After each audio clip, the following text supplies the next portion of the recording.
आज के इस कमाल के एक्सप्लेनर में बहुत बहुत स्वागत है। आज हम सीधे उस दस्तावेज के अंदर उतरेंगे जो दुनिया के सबसे बड़े लोकतंत्र को चलाता है, हमारा भारतीय संविधान।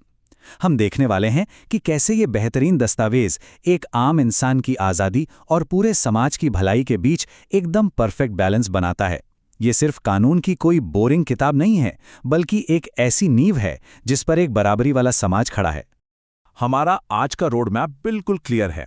हम शुरुआत करेंगे संविधान निर्माताओं से, उसके बाद समझेंगे कल्याणकारी राज्य की रूपरेखा को, फिर देखेंगे व्यक्तिगत हक और सरकार के निर्देशों के बीच का बड़ा टकराव, सुप्रीम कोर्ट की दिलचस्प कानूनी लड़ाइयां, और आखिर में जानेंगे कि इसका आज की असली दुनिया पर क्या असर पड़ता है। तो चलिए बिना देरी के शुरू करते हैं। पहला हिस्सा, संविधान के निर्माता और डॉक्टर बी.आर. अंबेडकर का विजन। कहानी शुरू होती है ड्राफ्टिंग कमेटी के चेयरमैन डॉक्टर अंबेडकर से। ये समझना बहुत जरूरी है कि उनके अपने जिंदगी के कड़वे तजुर्बे, जैसे जातिवाद और भेदभाव झेलना, इन्होंने ही इस संविधान की असली आत्मा को गढ़ा है। उन्हें बिल्कुल यकीन था कि इन पुरानी नाइंसाफियों को सिर्फ मजबूत संवैधानिक ढांचे के जरिए ही खत्म किया जा सकता है। ये कोट अपने आप में एक पूरी कहानी कहता है। उनका बिल्कुल साफ मानना था कि सिर्फ चुनाव करवा लेना या वोट डालने का हक दे देना काफी नहीं है। अगर हमारे सामाजिक और आर्थिक दायरे में बराबरी नहीं है तो ये पॉलिटिकल ढांचा किसी काम का नहीं है। आज़ादी और बराबरी दोनों को एक साथ कदम से कदम मिलाकर चलना ही पड़ेगा। इन बड़े बड़े आदर्शों को सिर्फ कागज पर लिखे खोखले शब्द बनने से रोकने के लिए एक ऐसी मजबूत संस्थागत नींव तैयार की गई जो सदियों पुरानी भेदभाव की बेड़ियों को तोड़ सके। और यही नींव 1950 से देश में न्याय, आज़ादी और बराबरी का भार बड़ी शान से उठाए हुए है।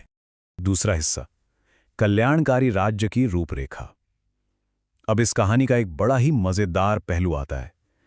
आज के इस एक्सप्लेनर के इस सेक्शनल सेशन में हम संविधान के पार्ट 4 को एक्सप्लोर करेंगे, जो सीधे तौर पर एक वेलफेयर स्टेट यानी एक कल्याणकारी राज्य बनाने का ब्लूप्रिंट देता है।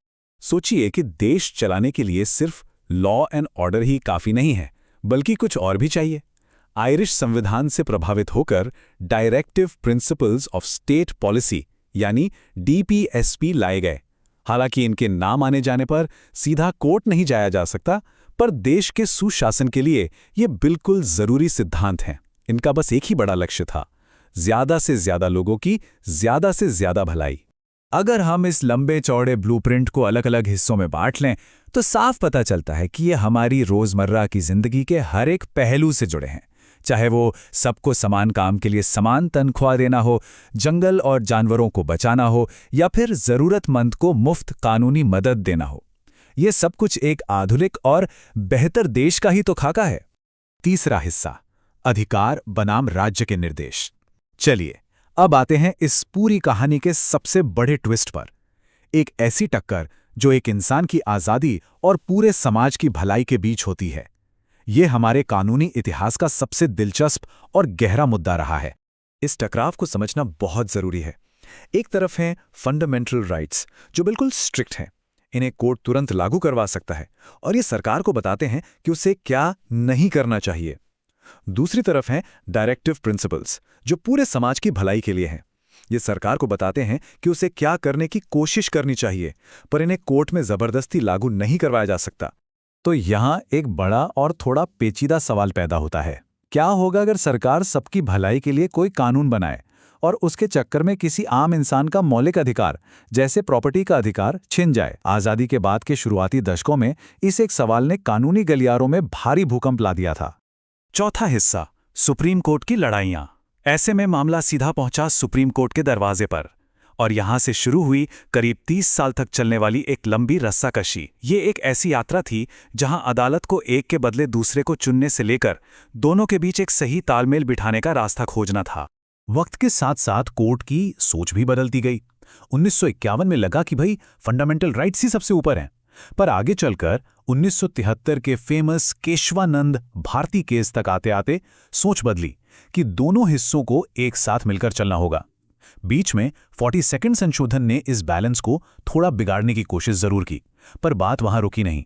आखिरकार 1980 के मिनर्वा मिल्स केस ने इस पूरे झगड़े को हमेशा के लिए सुलझा डाला। सुप्रीम कोर्ट ने बिल्कुल साफ शब्दों में कह दिया कि संविधान किसी एक चीज की दूसरे पर जीत नहीं, बल्कि एक बेडरॉक ऑफ बैलेंस यानी संतुलन के आधार पर टिका है। कोई किसी पर हावी नहीं हो सकता। इस बैलेंस को समझाने के लिए कोर्ट ने एक बड़ा ही शानदार उदाहरण दिया। उन्होंने कहा कि मौलिक अधिकार और नीति निर्देशक तत्व दोनों एक रथ के दो पहिए हैं, और ये बात तो बिल्कुल साफ है कि अगर एक भी पहिया निकाल दिया जाए तो देश रूपी रथ आगे नहीं बढ़ सकता। पांचवा हिस्सा, वास्तविक दुनिया पर इसका कानूनी प्रभाव। अब हमारे दिमाग में सवाल आ सकता है कि इन भारी भरकम कानूनी किताबों और कोर्ट रूम की बातों का आम जनता की जिंदगी पर क्या असर पड़ता है। चलिए इसे जमीन पर उतार कर देखते हैं। एक उदाहरण लेते हैं आर्टिकल 39B का, जिसका सीधा सा मतलब है कि संसाधनों पर सबका बराबर हक होना चाहिए। और जानते हैं इसका नतीजा क्या हुआ? इस एक छोटे से निर्देश की वजह से पूरे देश में भूमि सुधार या लैंड रिफॉर्म एक्ट्स आए। जो जमीन गिनती के लोगों के पास थी, ऐसी करीब 2 करोड़ एकड़ जमीन उन गरीबों में बांटी गई जिनके पास पहले कुछ नहीं था। सिर्फ यही नहीं, आज जो हम रोजमर्रा में फायदे देखते हैं, जैसे काम करने की जगह पर इंसानियत भरा माहौल और मैटरनिटी लीव मिलना, औरतों और आदमियों को बराबर काम की बराबर तनख्वाह मिलना, या फिर हर बच्चे का मुफ्त पढ़ाई का अधिकार होना, ये सब हवा में से बनके नहीं आए हैं। ये सारे बेहतरीन कानून इन्हीं नीति निर्देशक तत्वों की कोशिशों का सीधा नतीजा है। और ये काम आज भी रुका नहीं है।